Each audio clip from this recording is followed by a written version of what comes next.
Bonjour les cyborgs.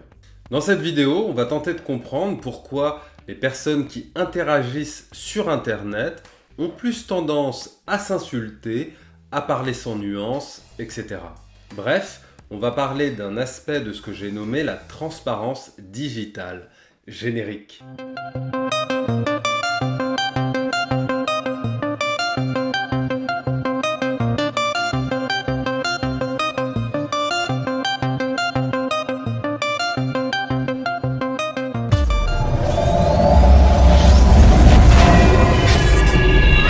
Donc vous observez bien que les internautes, par exemple sur les réseaux sociaux, tiennent des propos qu'ils ne tiendraient jamais dans la réalité physique.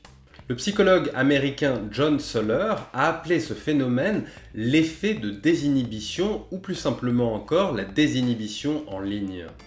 Selon lui, elle serait liée à plusieurs facteurs qui interagissent entre eux et je vais vous les présenter maintenant. Alors le premier c'est l'anonymat, il ne me connaît pas. Sur Internet, l'identité peut être mise sous le sceau du secret. On ne connaît pas son interlocuteur et on peut même choisir une identité secrète, très éloignée de ce que nous sommes. Lorsque nous pouvons plus facilement nous séparer de la réalité sociale hors ligne, eh bien on se sent moins vulnérable et donc on s'ouvre plus. Du fait de cette possible coupure, la personne n'a pas besoin de prendre la responsabilité de ses actions, et même se convaincre que ces actions ne sont pas tout à fait les siennes. C'est ce que John Soller appelle l'anonymat dissociatif, puisque nous sommes dissociés de notre identité réelle. Deuxième facteur, l'invisibilité. Il ne me voit pas.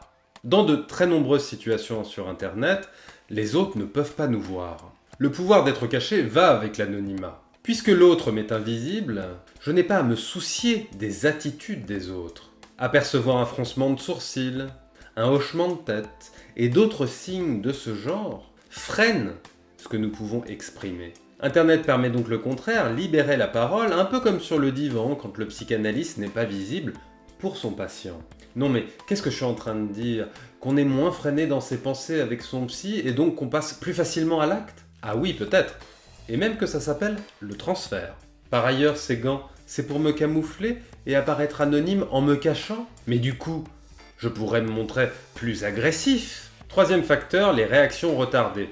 Je te répondrai plus tard. Dans les relations sur Internet, on peut prendre des heures, des mois, voire des années pour répondre à un interlocuteur, à un MP par exemple. Ne pas avoir à se soucier de la réaction immédiate de son interlocuteur peut avoir un effet désinhibant. Vous imaginez dans la réalité physique, dire quelque chose à quelqu'un puis suspendre le temps de sa réponse. Pas de feedback immédiat en temps réel, donc la possibilité de lui dire tout ce que vous avez sur le cœur.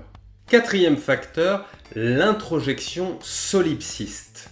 Tout est dans ma tête. Quand nous sommes sur Internet, nous pouvons avoir l'impression de fusionner avec l'esprit de l'autre.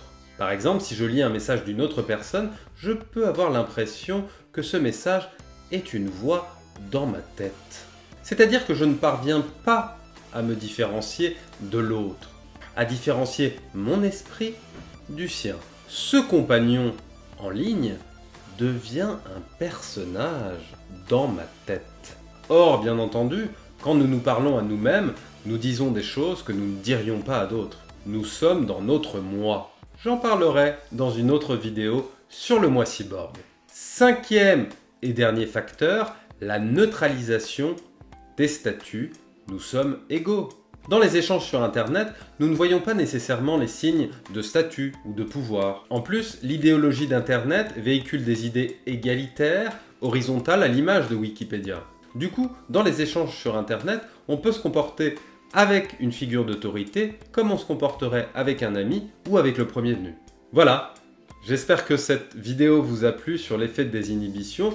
Je vous invite évidemment à vous abonner et je vous retrouve bientôt sur Psy Connexion.